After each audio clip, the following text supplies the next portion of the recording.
I spent, the first year of working there exposing myself to like a lot of these different cuisines and eating really widely with the intention of having a broad sort of portfolio of places and experiences to draw from, with then to go out and be able to judge restaurants with. This is Taste. I'm your host, Eliza Barbanel. Mahira Rivers is a freelance writer and restaurant critic based in New York. Formerly an anonymous inspector for the Michelin Guide, she's now writing the desserts-focused newsletter Sweet City and contributing to many publications, including Taste. We had Mahira on the show to talk about her distinct POV on food culture today, from her childhood in Hong Kong to challenging Eurocentricity in restaurant writing. It's a great episode for anyone curious about food.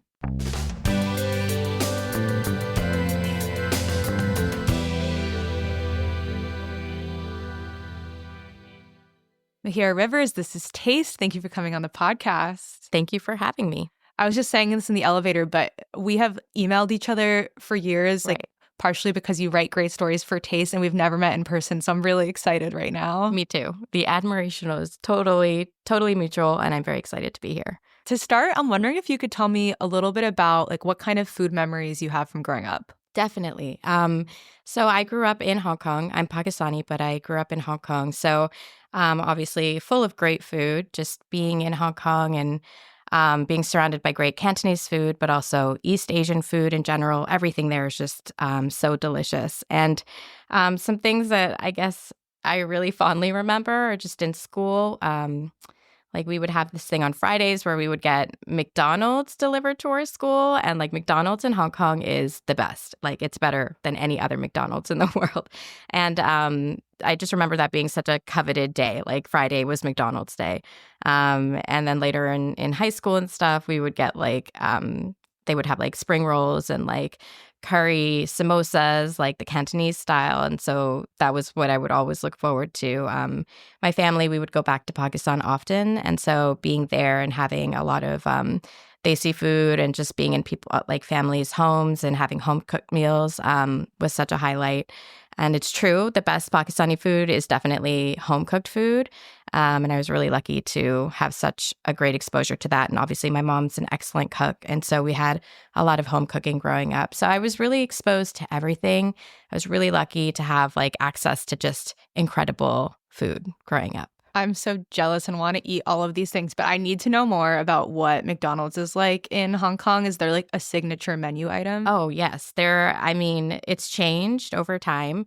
Okay, so my thing is Shake Shake fries. And I know they bring it back every so often, but it's just French fries, McDonald's French fries, and you buy it and you buy these little seasoning packets. And then you dump the fries out in the paper bag, you dump in the seasoning, shake it up, and you can they had seaweed, they had curry flavored, they had all these different varieties. And to this day, that's the best thing that I loved about McDonald's in Hong Kong. But even just generally, they use dark meat for the nuggets, which Whoa. I prefer. And they would always have, the special limited edition burgers would have, I mean, Shogun, which I don't know how, appropriate of a name that is, but it would be the sort of quote unquote teriyaki version of a burger. And of course we had the McRib as well. And generally I just felt the quality was better in Hong Kong. And even going back now, I will bring my daughter and say, you need to experience this because the fries are better. Everything is better. That's funny. Do they do Happy Meals? Yeah, they do. And they had the best toys. I'm sure, yeah. A lot of it was very American. So Fraggle Rock, I don't know. Yeah, I grew up in the 80s. I'm aging myself. And I have two older brothers. So we would have a lot of the old school toys, American stuff though. It probably is worth a lot of money on eBay now, honestly. I wonder. Go look it up after this.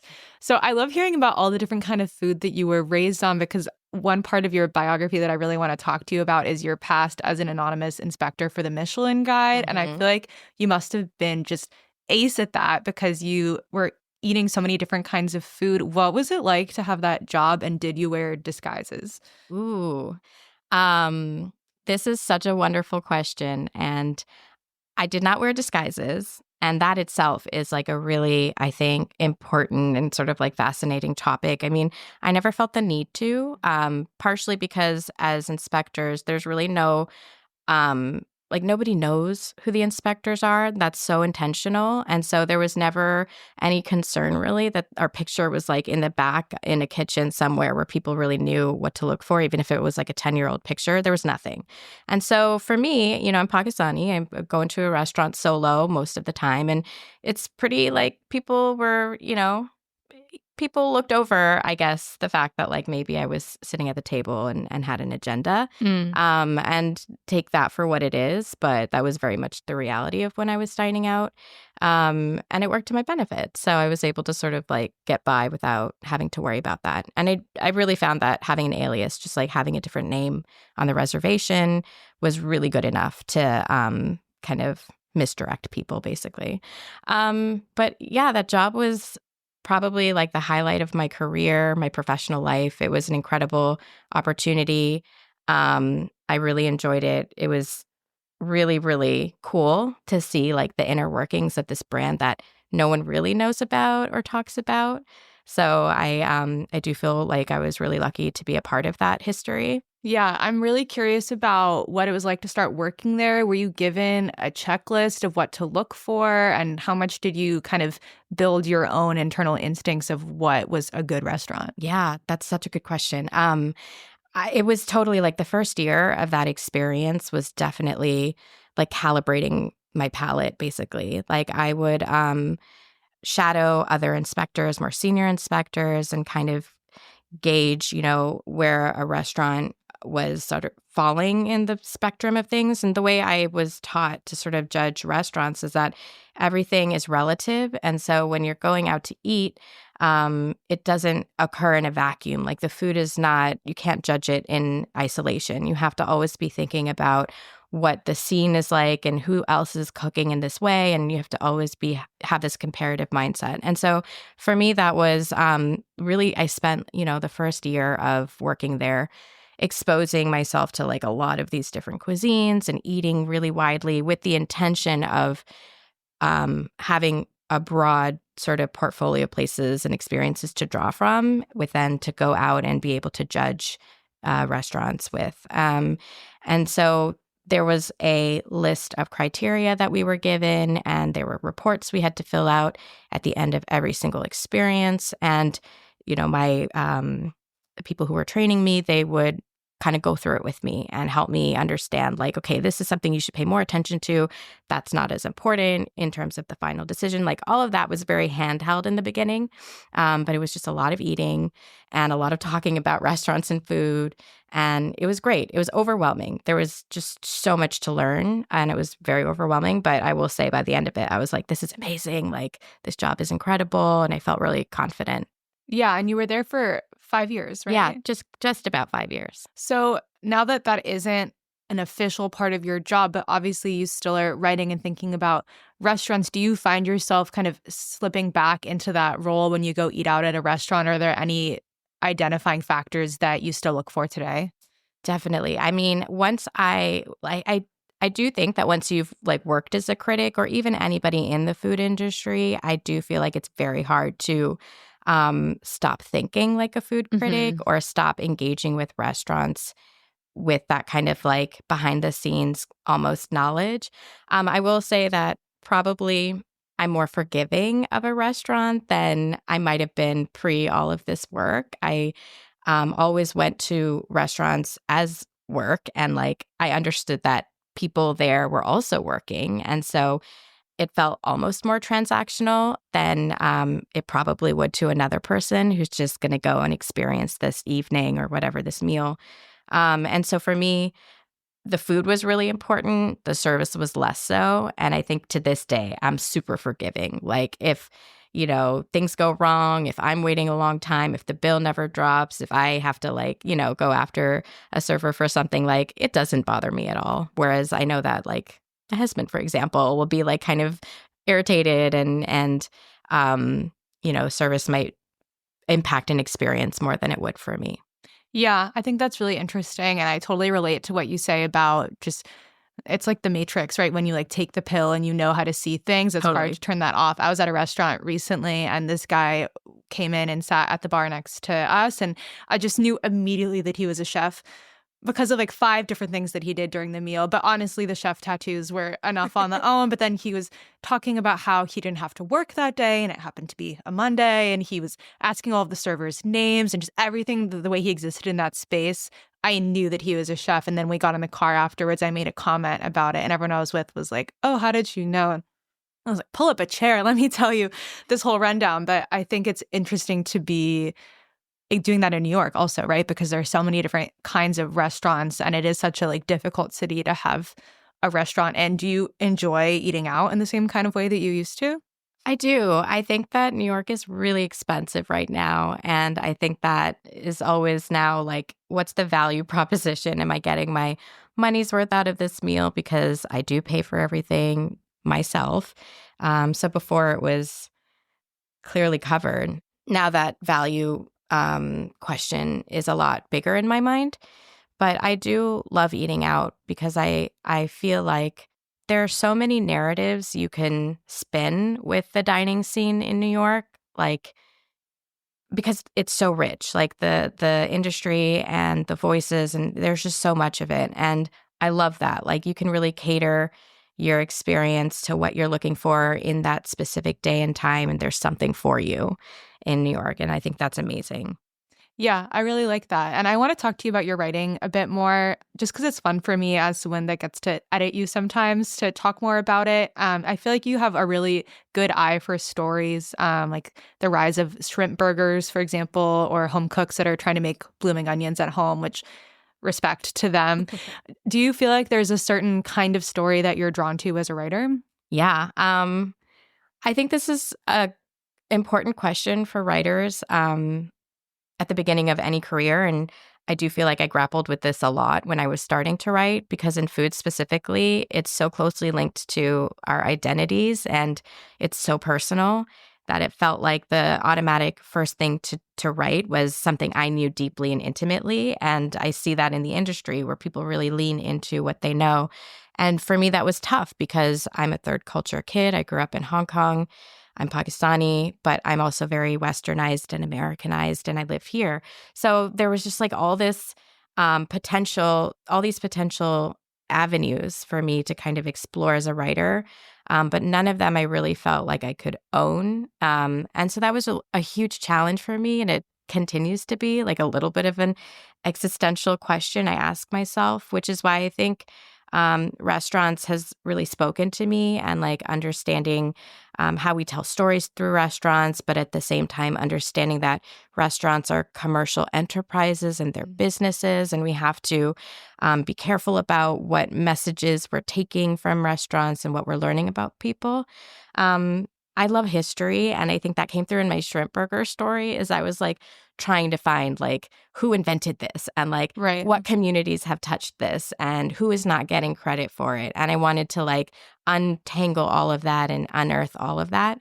And that's very much something that speaks to me. If I can like, spotlight or pay respect to a community that has maybe historically been ignored or overlooked or misunderstood or whatever, I will do that. Like that's like very exciting and important to me.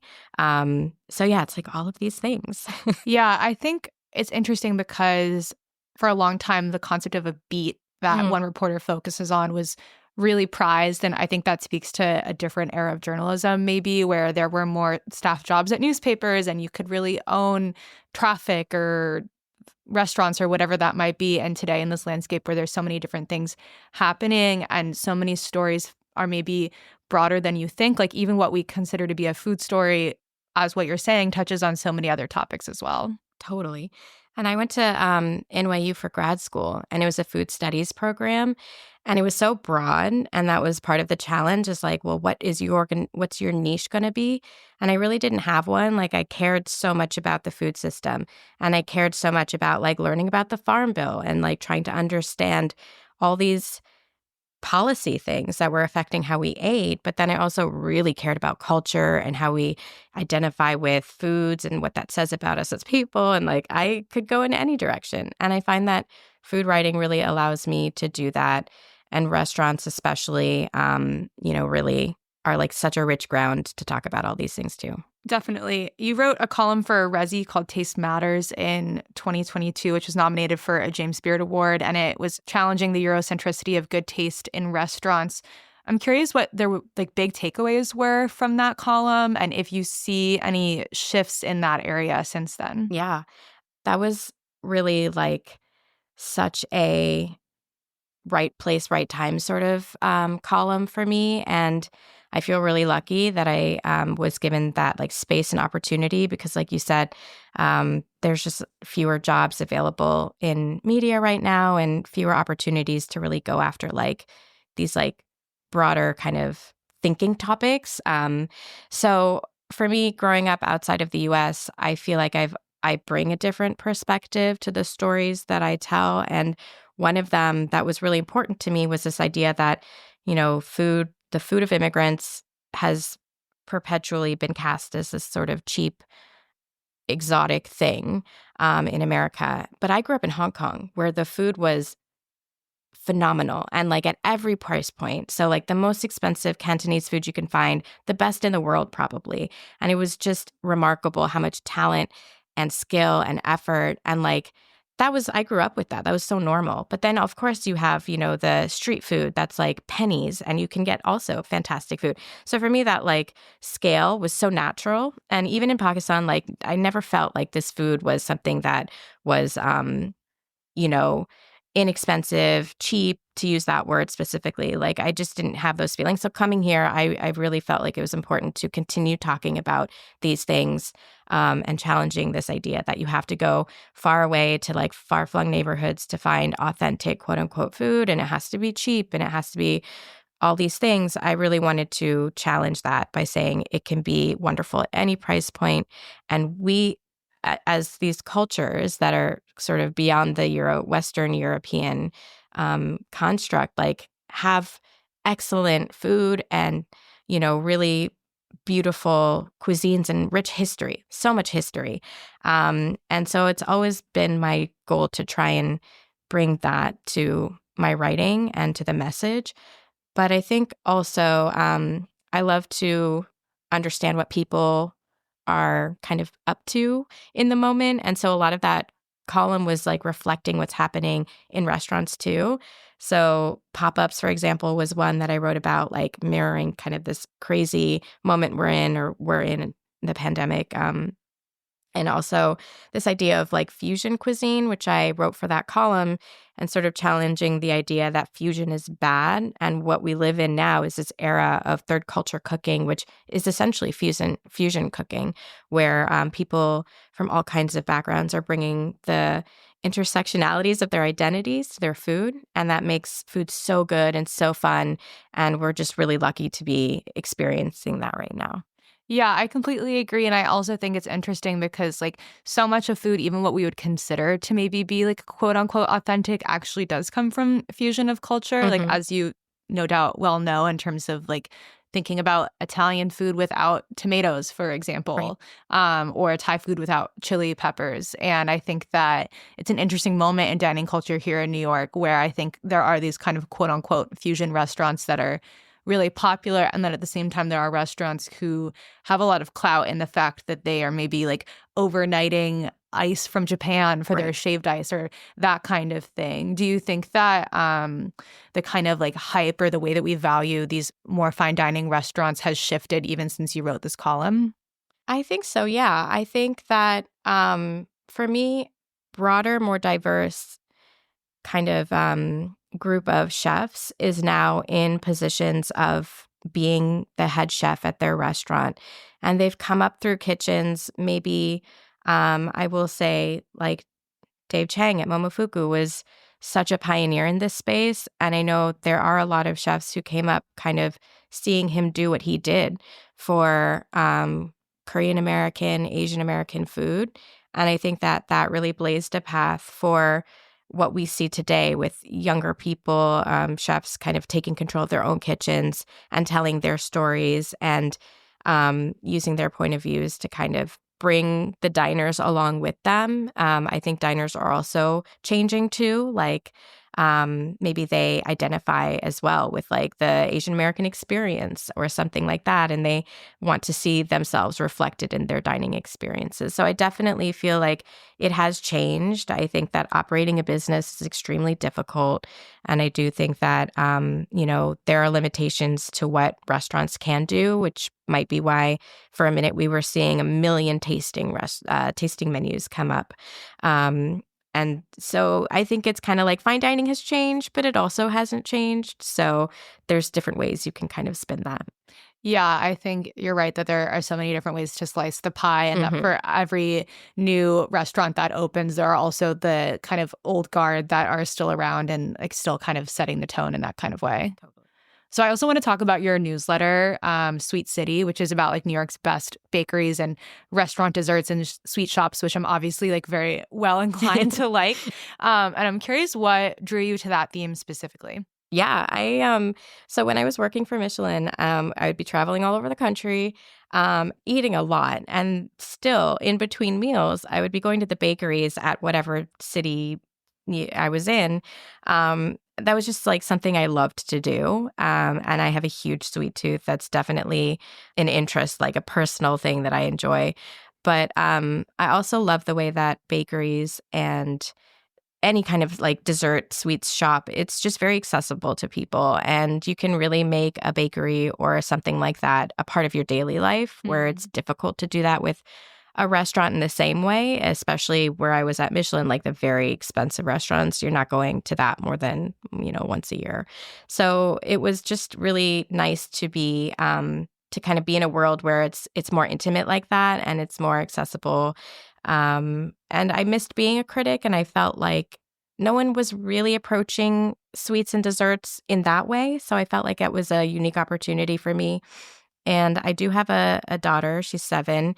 And so balancing kind of the demands of that life, plus, trying to maintain this professional work, it just felt like it really came together as like a cool thing for me to explore. Yeah, I think as someone who loves to eat sweet things and also read about it, it's a really cool intersection. I'm curious if there are any places that you went to and reviewed that you think are really kind of core to the newsletter and what you want it to be. Yeah, I mean, I know that there are so many places that get a lot of love, and I think they're great. Places like Radio Bakery and Libre.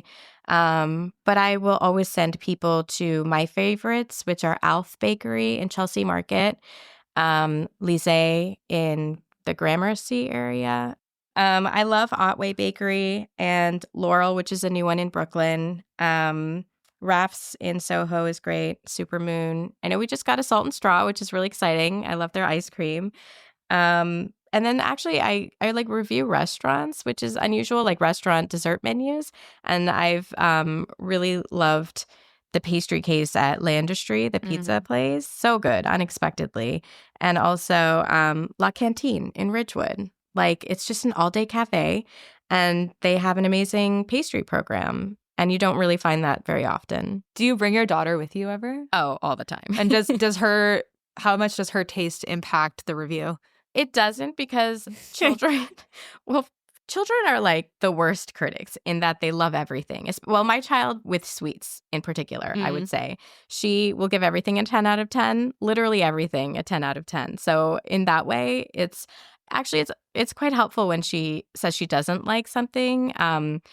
More often than not, it's because it's not sweet enough for her, which I think is funny. But I do bring her, and, she'll come home from school sometimes and she'll be like, "Did you go to a bakery today? Are there going to be sweets at home for me?" So that's very real part of our relationship. That's really cute. And I think what you say about this sweetness level is really interesting, because I find that there are a lot of like cultural conversations in dessert about like what is too sweet versus not sweet enough. Is that something that you encounter as you're going to all of these places? Totally. And I love that you said that, because I come from a culture. So in Pakistan, our sweets are incredibly sweet. They are overwhelmingly sweet. And in Hong Kong, they're not. They are very muted. Better if they're just like not sweet at all.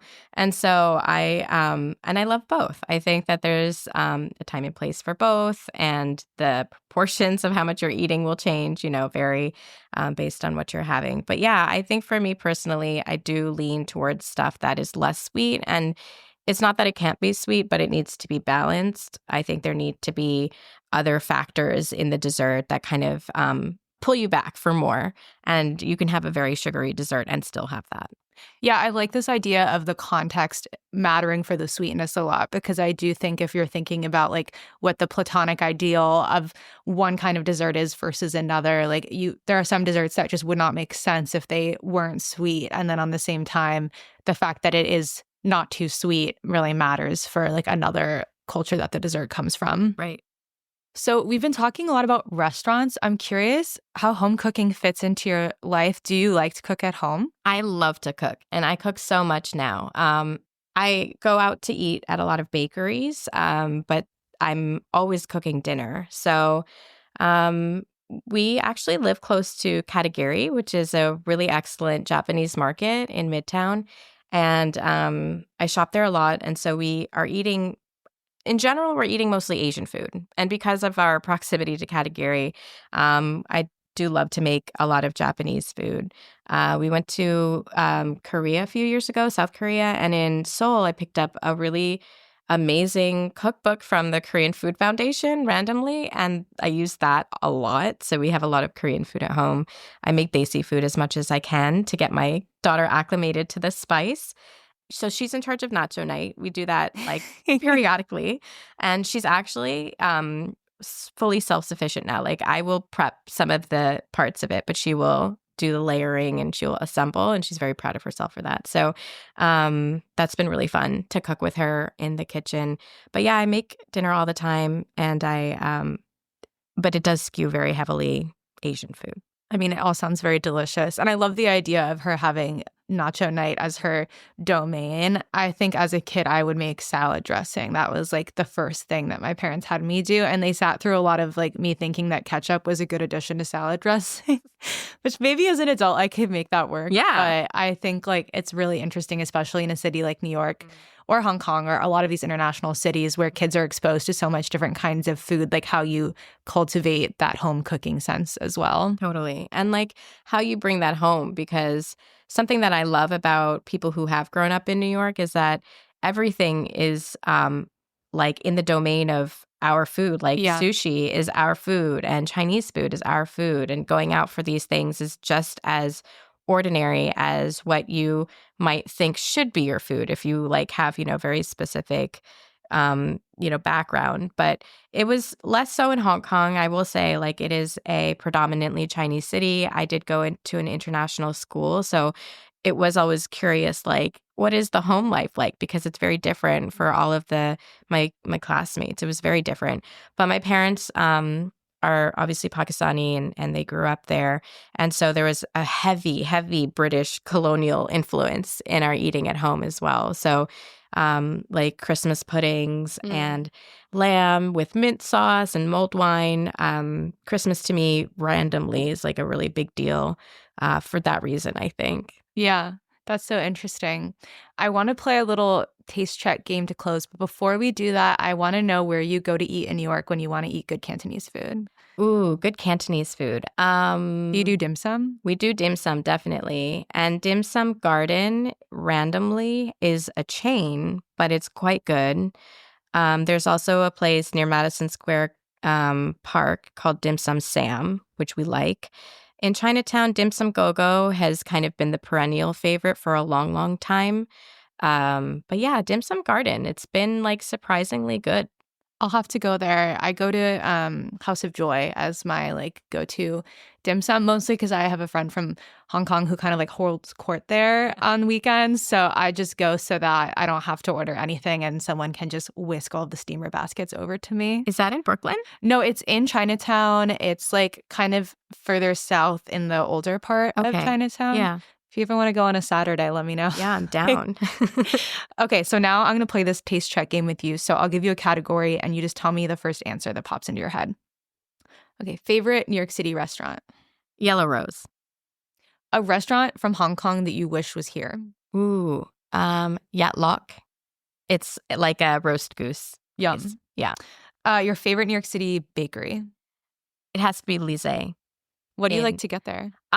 So the millefeuille, it's the laminated pastry with cream. It is the best I've ever had in the world, hands down. And it is, she's a really talented pastry chef. And also the travel cakes, for some reason, they're just like really plain butter cakes, but they're so good. So yeah, love it. I really want to go there in the summer next time because I missed it this year, but they do like a corn dessert that looks exactly like an ear of corn. Yes. And there's something about that I'm just now fixated on. Yeah. Did you have that? I did. I've tried it. And I love like the meticulous sort of craft of it. And I think a lot of her really, really fancy desserts are beautiful and delicious, but she's also just great at the classics. And like the simple things are amazing there too. Okay. Your favorite bakery in Hong Kong? So this is a place that doesn't exist as much anymore because like New York, Hong Kong is very transient. But it was a place called Hui Lao Shan, which is a mango cafe. So everything mango, like in the drinks, in the dessert, ice cream, jelly, aloe, like all of it was mango themed. And randomly, it actually exists in New Jersey. They have an outlet there at the American Dream Mall, which I discovered. And I was so happy because it's closed a lot of its outlets in Hong Kong itself. So that was really cool. But if I were to go somewhere today when I go home, there's a place called Happy Bakery, wonderful name.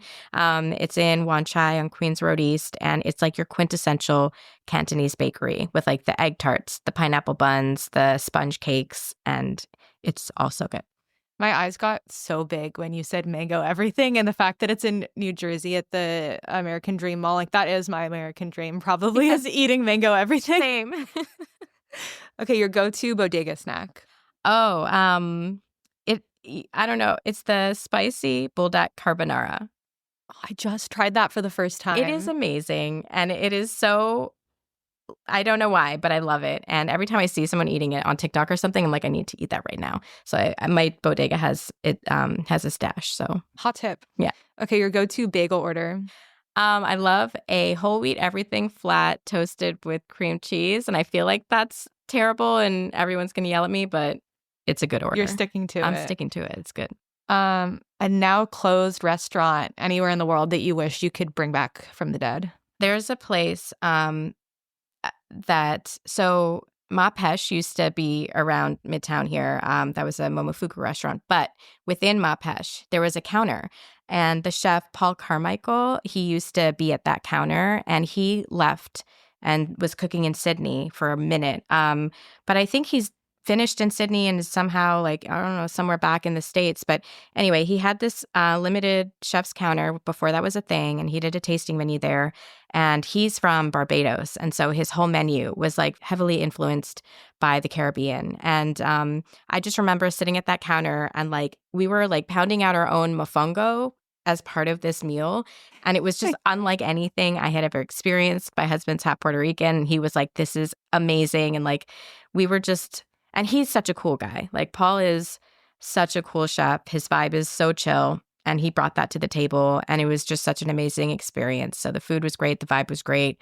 And I miss that restaurant. Paul, bring it back. You know, he's like opening a new restaurant here in the city, right? When though? I've heard, but I don't know when. I just did like the quickest Google of my life. Hold on. Let me see if I can find it. Well, in June, they said that he's going to open a new Momofuku restaurant in the East Village location of the old Momofuku. Okay. They say this fall. I don't know what that actually means in restaurant time, but I'm really like excited for you that at least he's going to be not in Australia and back in New York. 100%. I mean, I've been scheming how to get to Australia to go to the restaurant, but that hasn't panned out for me. So this is better. If you wait long enough, everything comes back to New York. Always. Right. Center of gravity. Your favorite cookbook? I love Brave Tart by Stella Parks. The most underrated piece of kitchen equipment? I would have to say it is a tiny baby spatula. Like my daughter was gifted one years ago for Christmas and I stole it and now I use it for everything from like making marinades to like making eggs. Something that you will never make from scratch? I will never make a croissant. I love Claire Saffitz, but no, I'm going to go buy one every time. Yeah, you know where to go also. Yes. Okay, and finally, a fictional food scene, like from a book or a movie that you wish you could eat in real life. I love all Hayao Miyazaki films, and I grew up on them. And there's one scene out of many in the film La Puta, which was Castle of the Sky or Castle in the Sky here. And I don't know, there was just this banquet scene or this feast scene where this like pirate woman was feasting on ham and all kinds of things, and just the way that food looked, I loved it. I wish I could be there. Well, I love that example, and it's been so fun talking with you, Mahira. I'm very hungry, so I think it's time for us to go. Thank you for having me. This was so much fun.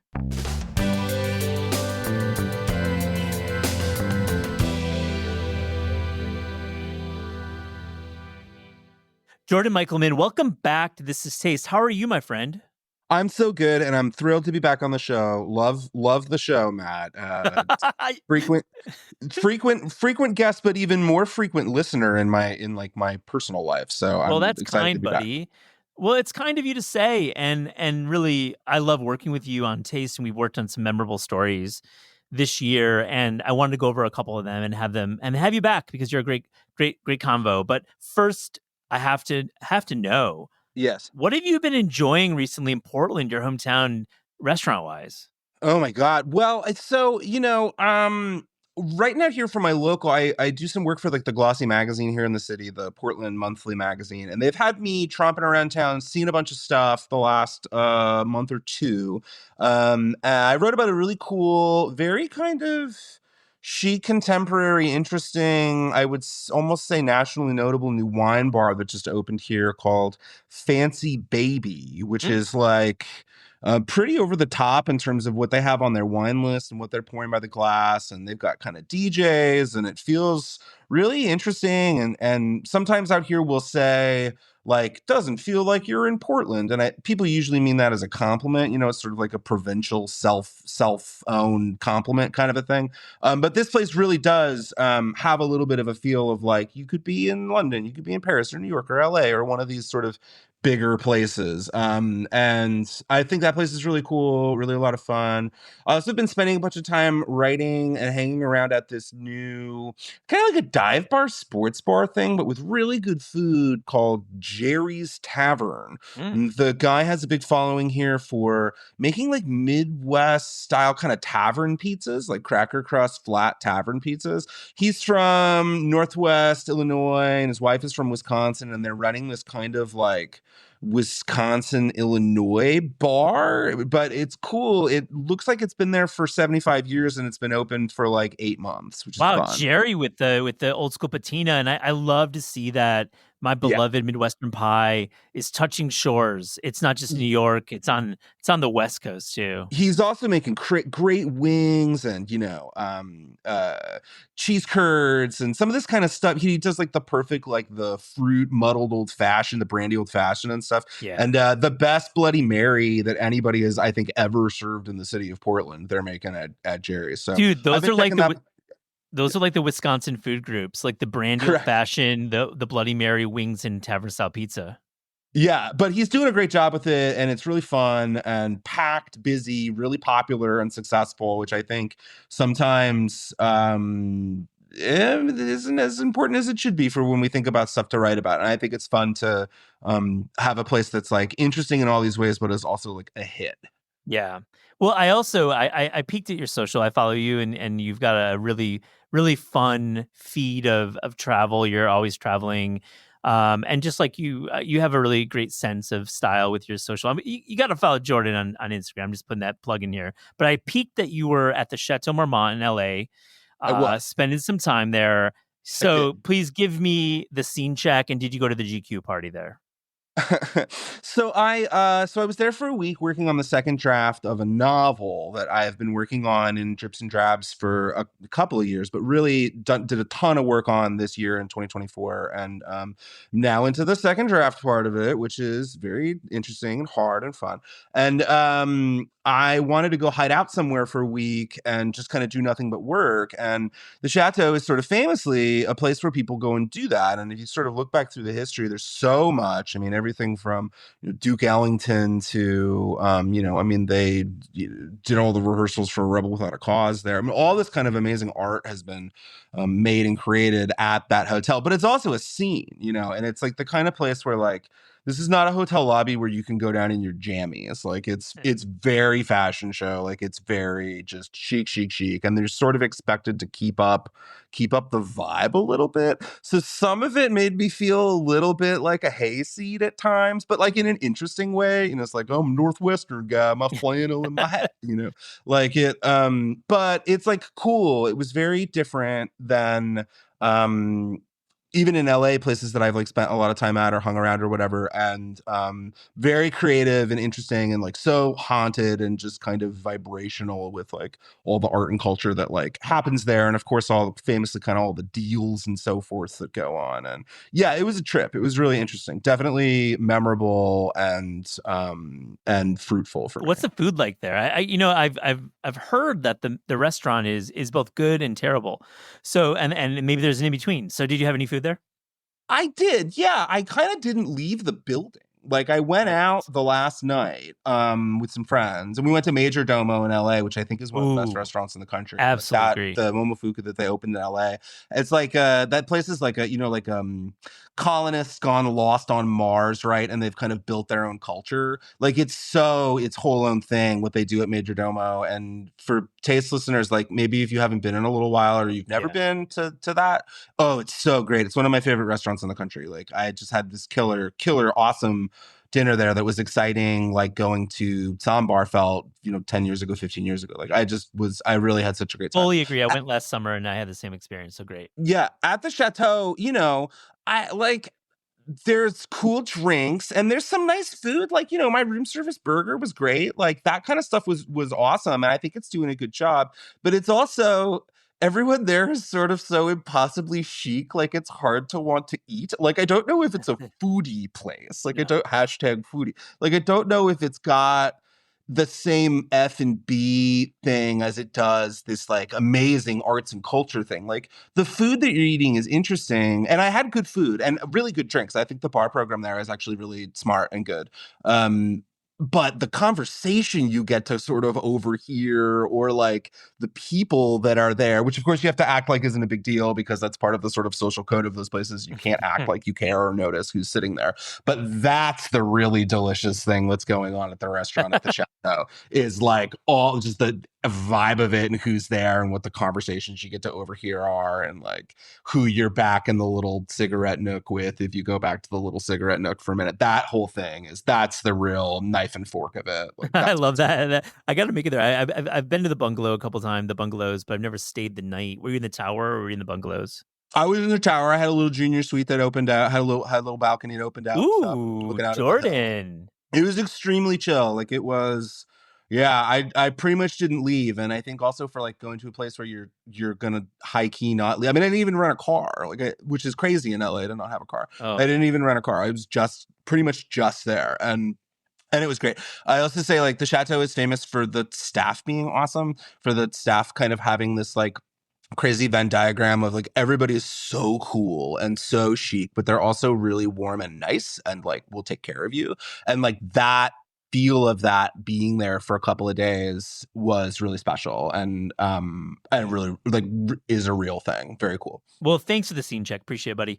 I wanted to have you on to talk about some recent stories that you've written for Taste, and one that really comes to mind is this profile you wrote about Jesse Appel, of Jesse's Tea House. It's a really fun portrait for a guy who is really thirsty for quality tea and also a little thirsty for social media amplification, which I think is a beautiful thing in our world of food. What did you learn from Jesse and really the way he's spreading the tea gospel around the world?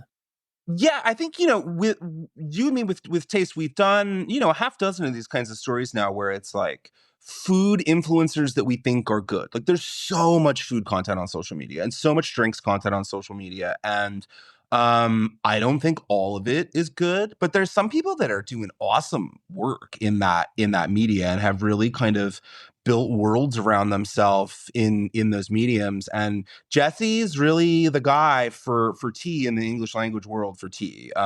He is, by any kind of reasonable add up of follower count, the most followed, most influential tea content creator, communicator, whatever you want to call it, in the world, in the English speaking world. And he's got a really big following. A lot of what he's doing is very sort of basic education stuff. I think he and a lot of people in tea world will sort of have the same conversations about this, is they're trying to bring education up a little bit from like a tea bag with a splash of milk, right? Like there's this baseline of how we think about tea in the quote unquote West that's really, really low. And then there's this whole other universe of tea culture and tea appreciation in China and Taiwan, Japan, that is this other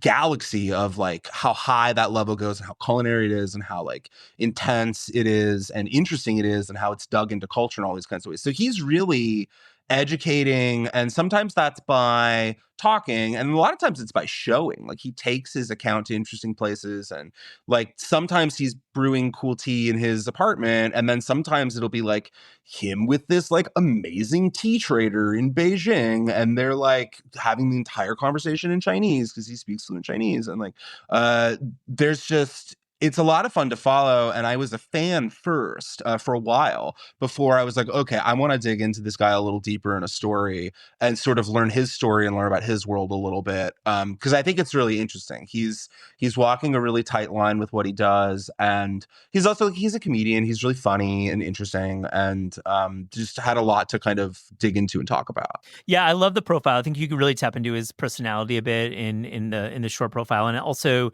I checked out his YouTube and fully want to start getting into my tea bag, so to Yeah. speak.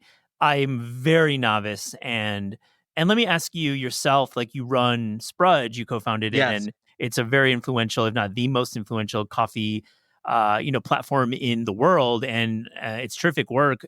Was tea a natural progression for you to start being interested in? Sort of.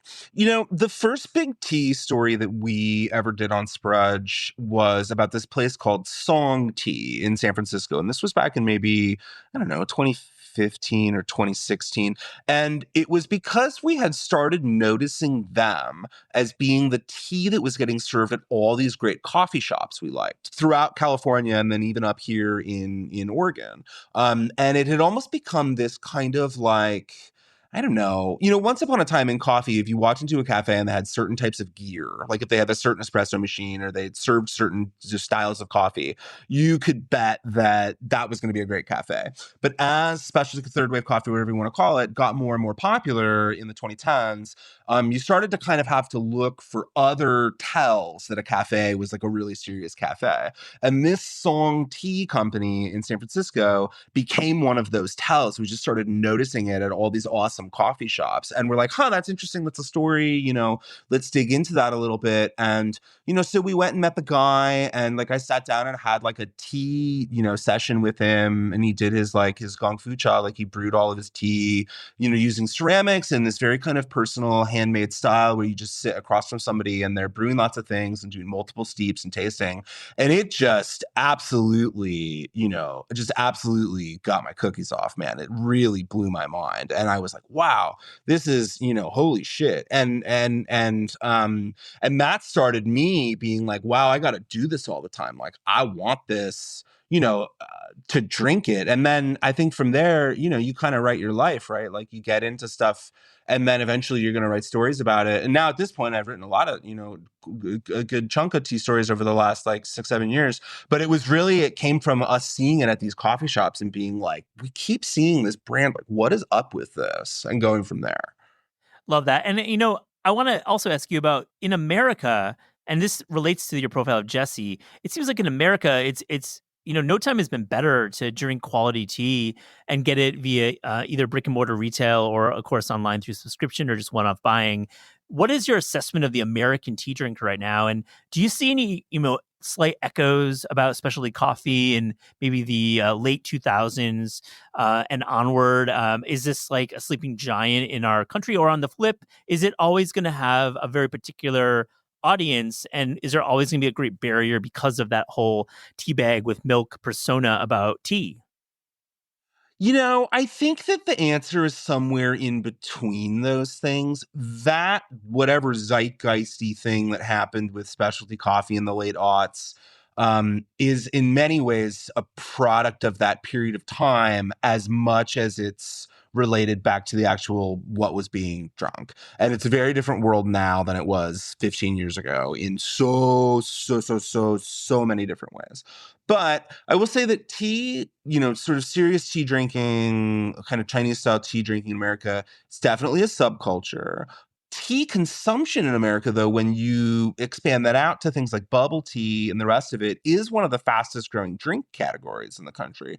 And there's all different kinds of statistics that people have pulled about like Gen Z, especially being really turned on to tea drinking. And I do think some of that is through kind of generations of like bubble tea culture in America now and the really high end culinary world of bubble tea in America as sort of a driver for that stuff. But there's also places that are doing it a little bit more seriously. This like approach of saying, look, how do we make this more accessible for people of high end tea in America? But it's a subculture too, and insular as a subculture. And I've been to some of the big tea conventions and things and stuff, and those are definitely, I mean, it is a world into itself and kind of cloistered in a way. So I think both things are true, and neither of the things are true. Tea's really got its own track in America. I see what Jesse's doing and stuff like what Jesse's doing as being really, really important for exposing more people to it. And I will say, I think that more people get turned on to it. They're like, oh, I got to have this in my life. Like, I drink a shit ton of tea. I probably drink as much tea as I drink coffee. And I'm the guy from Sprudge, So, like, tea just has a way of taking over your brain, or at least it did for me. And it's something that I really care about a lot. And I hope that you are able to have experiences with it that freak you out. And there's some great tea houses in New York that you can go to. I mean, you should go to that Tay Company first and foremost if you haven't been recently, and just go geek out with them on their like oolong trip. Like it makes your life better. It makes your brain better. It's really good for your brain. There's just like so much to recommend about it. I love that, Jordan. Thank you for the rec, and I definitely haven't been to tea in a while, and I wanna make that a 2025 resolution to dig into tea a little bit more, and maybe have some tea folks on the show. All right, yeah, that's cool. I want to segue. I want to segue. Eliza and I have been going over some of our favorite stories of the year, and one that popped up was your essay about mineral water, and really, Jordan, you've written a number of stories about mineral water. You wrote a great piece for Punch. You won a James Beard Award for it, and is a terrific piece.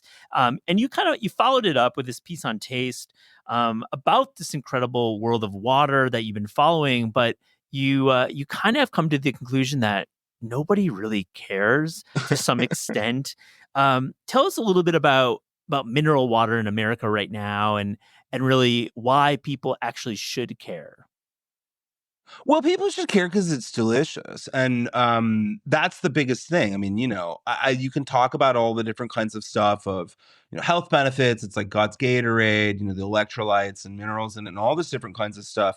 But it's really this culinary thing, right? It's like how delicious the different sort of site-specific mineral waters are, and how beautifully they pair with food, and just this idea that having the stuff in the rotation of your life makes your life better and more delicious.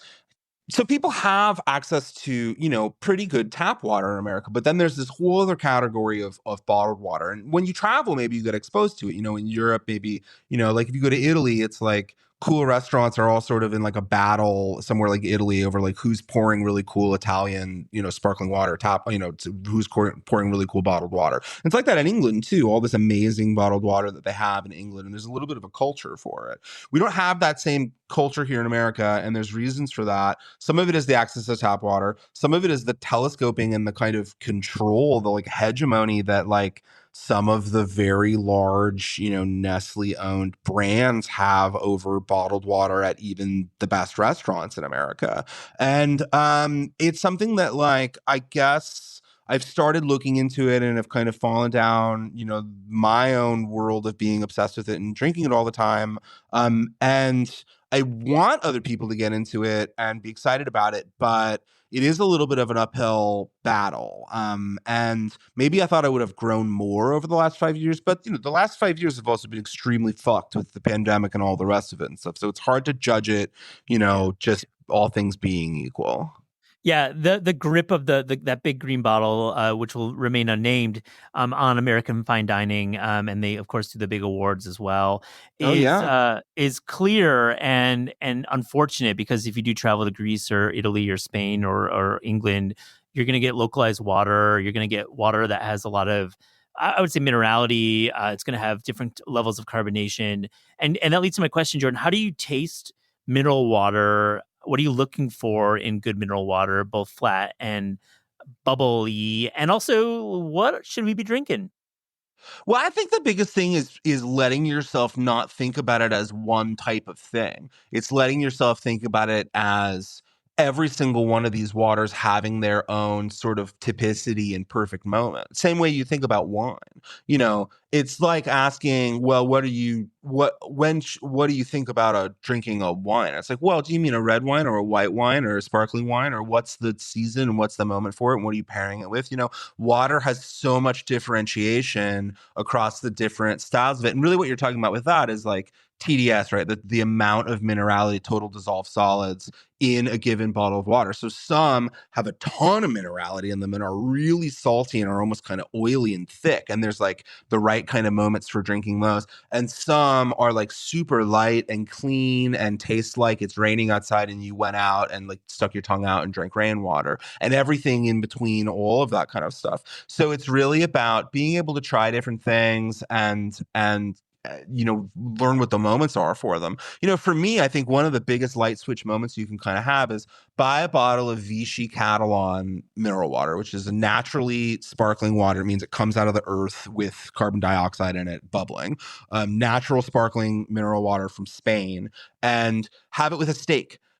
Pour that. You could even have it in a wine glass. Have it like you would a glass of wine next to a really nice piece of steak. And the saltiness and the creaminess and the sort of textural thickness of that water, how it tastes with steak, is profound. And then if you really want to trip yourself out, keep a cup or two of it at the end and freeze it, and then use those ice cubes and make martinis with it. Like, use that in your build for a cocktail and have that be the dilution. Ice dilution is this major component in almost every cocktail drink, but we never think about what the water is that you're making the ice out of. And using something like Vichy Catalan to make ice cubes is just such a multiplier for complexity and texture. If you're making something like a martini, it's just like, it's unbelievably good. Like, that to me is like, drink that water, try that water with food. It's the bomb. And once that hooks your brain, there's a whole other world of stuff to go and try and get turned on to.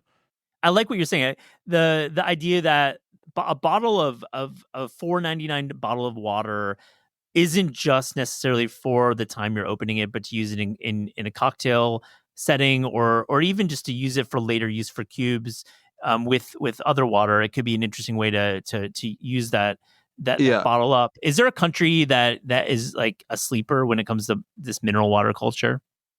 I think England. I think that so little of what gets produced in England for waters leaves. It's almost all domestic production. And so when I go and spend time there, I'm just like, gimme, gimme, gimme. Like, I want to drink all the mineral water that I possibly can. It's what I'm hunting out for at the cool grocery stores. It's what I'm looking at every cool restaurant and bar list. It's England for me because it doesn't travel. I mean, but you were just in Greece and you had a ton of mineral waters that Oh I'd my never seen gosh. before. And Turkey, I guess, is like that too. I guess Turkey is also supposed to be, there's so much cool mineral water there and almost none of it leaves.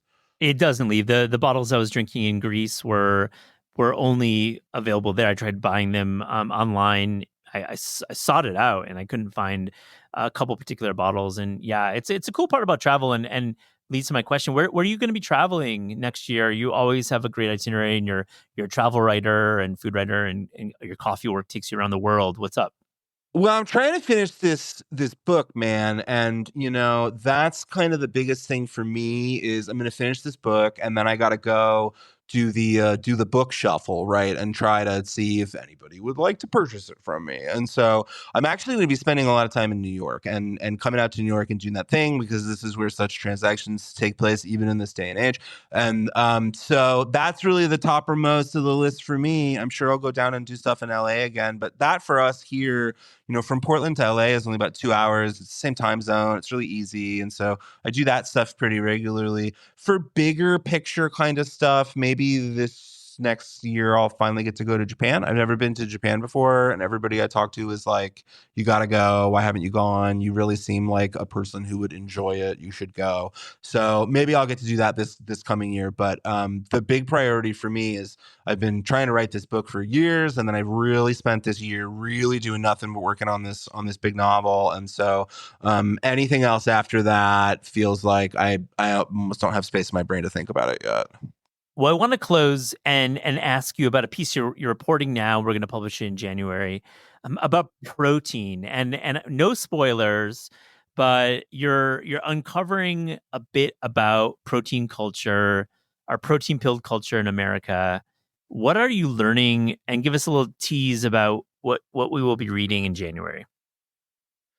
Well, it's been interesting to talk to people. Everybody that you talk to about it's got 20 opinions. And I think that health information in general in America, everything from how many reps of what you should be doing of some lift at the gym to like what your macros should be to all this kind of stuff, is just a morass of conflicting opinions and stuff that you should be doing. But the rise of health tracking apps in America, and particularly food tracking apps in America, things like MyFitnessPal and some of these sort of applications, have caused people in America to pay more attention than ever before to not just what they're eating, but like exactly how many grams of protein they're eating and how much fiber they're eating and all these other kinds of things.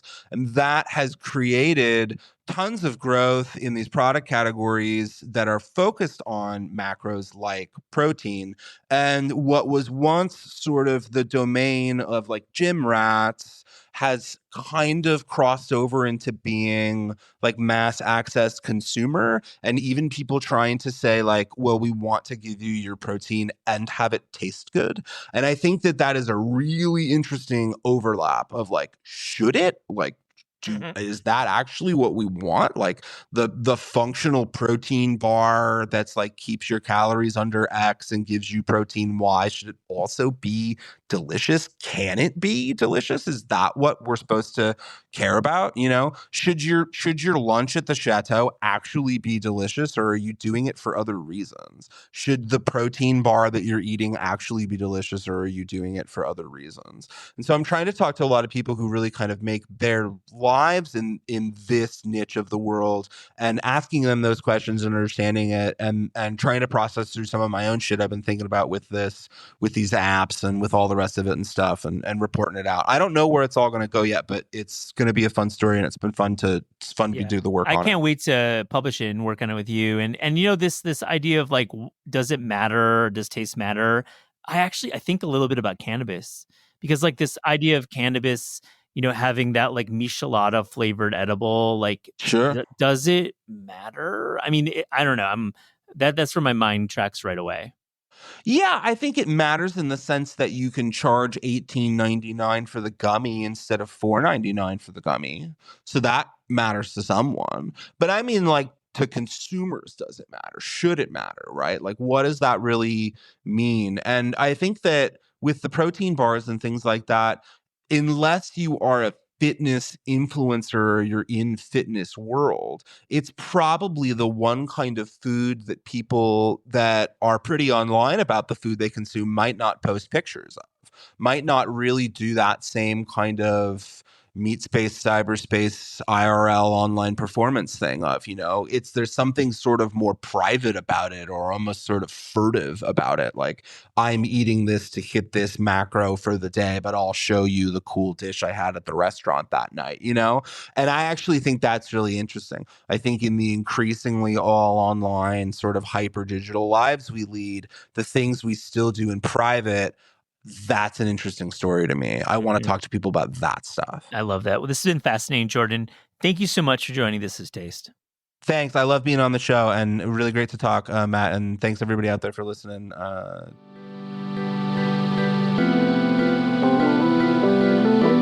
This is Taste is hosted by Matt Rodbard and me, Eliza Abarbanel.